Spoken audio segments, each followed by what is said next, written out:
नमस्कार दोस्तों, आपका स्वागत है गणित के गुरुजी यूट्यूब एजुकेशनल चैनल पर। दोस्तों, आज का जो वीडियो है वह है स्पीडी की रिवाइज योरसेल्फ रेलवे सामान्य विज्ञान वॉल्यूम 2 पर आधारित। दोस्तों, यह स्पीडी की 2023 की न्यू एडिशन की बुक है।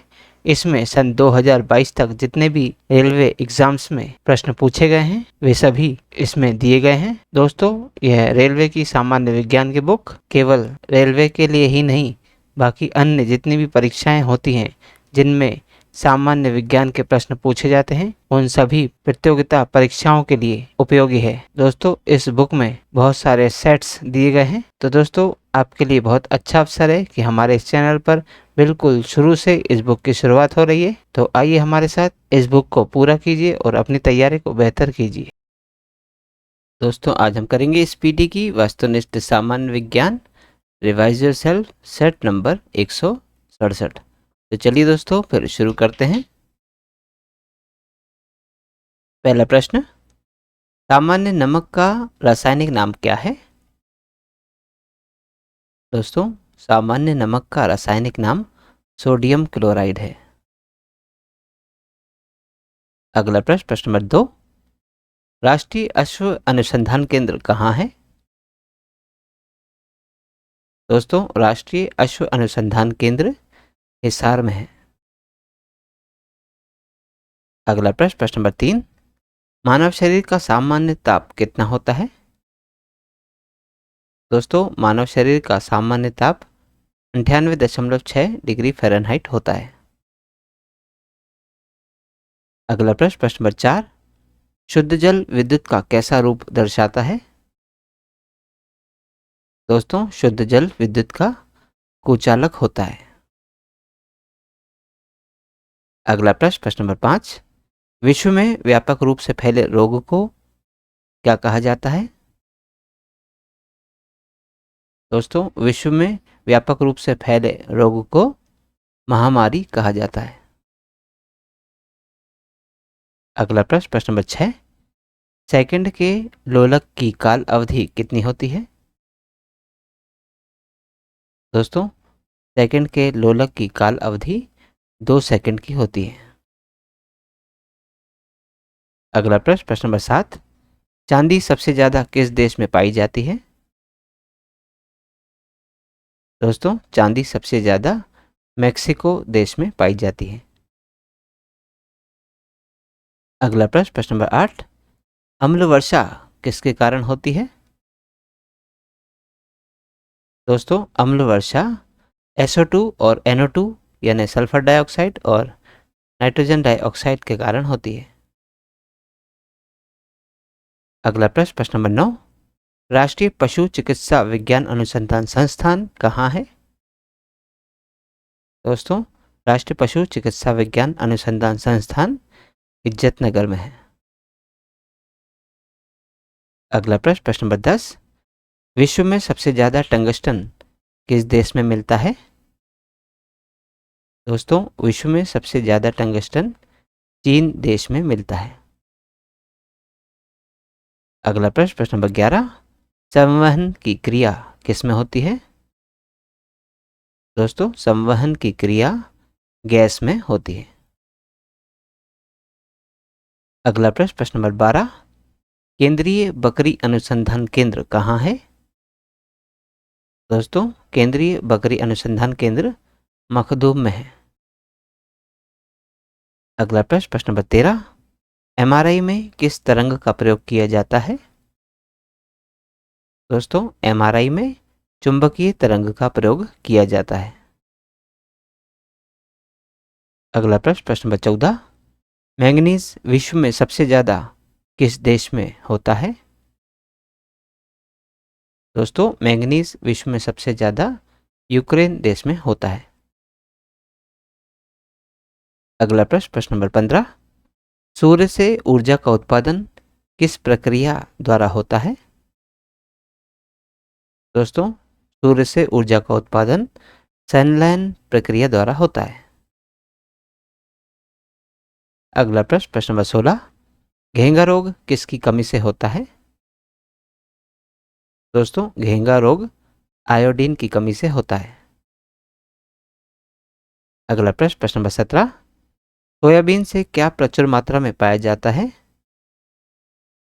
दोस्तों, सोयाबीन से प्रोटीन प्रचुर मात्रा में पाया जाता है।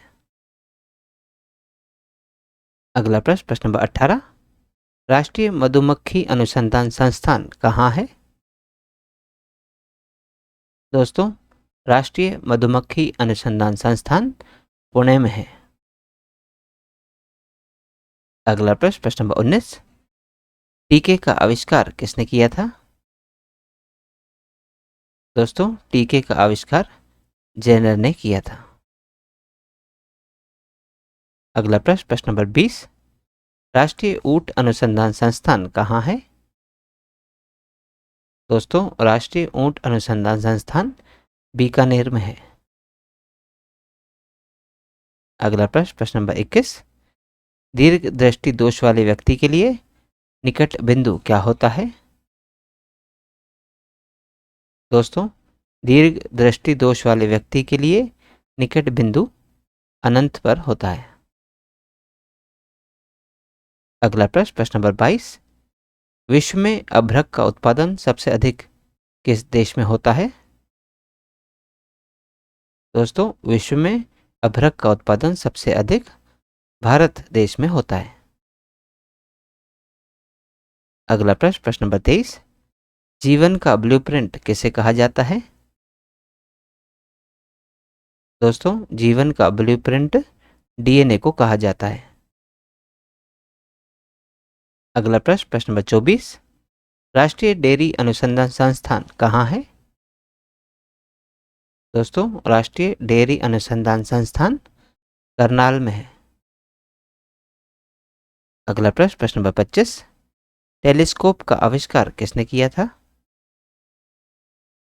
दोस्तों, टेलीस्कोप का आविष्कार गैलीलियो ने किया था। अगला प्रश्न, प्रश्न नंबर 26, बॉक्साइट का उत्पादन विश्व में सबसे अधिक किस देश में होता है? दोस्तों, बॉक्साइट का उत्पादन विश्व में सबसे अधिक ऑस्ट्रेलिया देश में होता है। अगला प्रश्न, प्रश्न नंबर 27, स्टेनलेस स्टील क्या है? दोस्तों, स्टेनलेस स्टील एक मिश्र धातु है। अगला प्रश्न, प्रश्न नंबर 28, सर्वग्राही रुधिर वर्ग कौन सा है?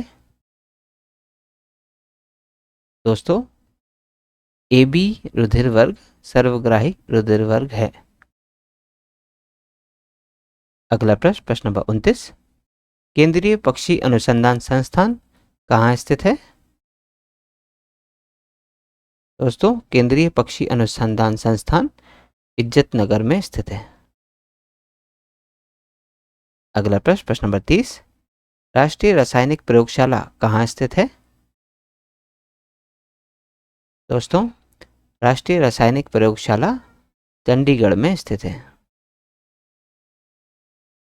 अगला प्रश्न, प्रश्न नंबर 31, प्याज का खाने योग्य भाग क्या है? दोस्तों, प्याज का खाने योग्य भाग का तना है। अगला प्रश्न, प्रश्न नंबर 32, विश्व में सबसे ज्यादा थोरियम का उत्पादन कहाँ होता है? दोस्तों, विश्व में सबसे ज्यादा थोरियम का उत्पादन ब्राजील में होता है। अगला प्रश्न, प्रश्न नंबर 33, डायमंड किसका अपरूप है? दोस्तों, डायमंड कार्बन का अपरूप है। अगला प्रश्न, प्रश्न नंबर 34, भारतीय घास क्षेत्र एवं चारा अनुसंधान केंद्र कहाँ स्थित है? दोस्तों, भारतीय घास क्षेत्र एवं चारा अनुसंधान केंद्र झांसी में स्थित है। अगला प्रश्न, प्रश्न नंबर 35, लोहे की रेलों यानी कि पटरियों के टूटे हुए टुकड़ों और मशीन के भागों की सोल्डिंग में किसका प्रयोग किया जाता है? दोस्तों, लोहे की रेलों यानी पटरियों के टूटे हुए टुकड़ों और मशीन के भागों की सोल्डिंग में सोल्डर का प्रयोग किया जाता है। अगला प्रश्न, प्रश्न नंबर 36, किसी वस्तु का आवर्धित और आभासी प्रतिबिंब प्राप्त करने के लिए किस दर्पण का प्रयोग किया जाता है? दोस्तों, किसी वस्तु का आवर्धित और आभासी प्रतिबिंब प्राप्त करने के लिए अवतल दर्पण का प्रयोग किया जाता है। अगला प्रश्न नंबर 37। विद्युत लेपन के लिए सामान्यतः प्रयोग की जाने वाली धातुएं कौन सी हैं? दोस्तों, विद्युत लेपन के लिए सामान्यतः प्रयोग की जाने वाली धातुएं हैं निकल, सीसा और क्रोमियम। अगला प्रश्न नंबर 38। किस विटामिन का रासायनिक नाम एस्कॉर्बिक एसिड है? दोस्तों, विटामिन सी का रासायनिक नाम एस्कॉर्बिक एसिड है।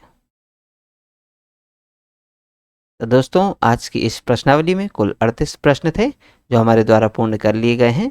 दोस्तों, यदि आप आज की वीडियो को पीडीएफ प्राप्त करना चाहते हैं तो आप हमारे टेलीग्राम चैनल से जुड़ सकते हैं। दोस्तों, हमारे टेलीग्राम चैनल में इस यूट्यूब चैनल के सभी वीडियोस के पीडीएफ मुफ्त में अवेलेबल है। तो आज ही जाइए और तुरंत ज्वाइन कीजिए और सभी वीडियोस के पीडीएफ को मुफ्त में डाउनलोड कीजिए और अपनी तैयारी को बेहतर कीजिए। और दोस्तों, यदि आप इस यूट्यूब चैनल पर नए हैं तो चैनल सब्सक्राइब कर लीजिए, वीडियो को लाइक किया कीजिए तथा इन्हें अन्य लोगों के साथ भी शेयर कीजिए। दोस्तों, मिलते हैं अगले वीडियो में अगली प्रश्नावली के साथ। तब तक के लिए नमस्कार।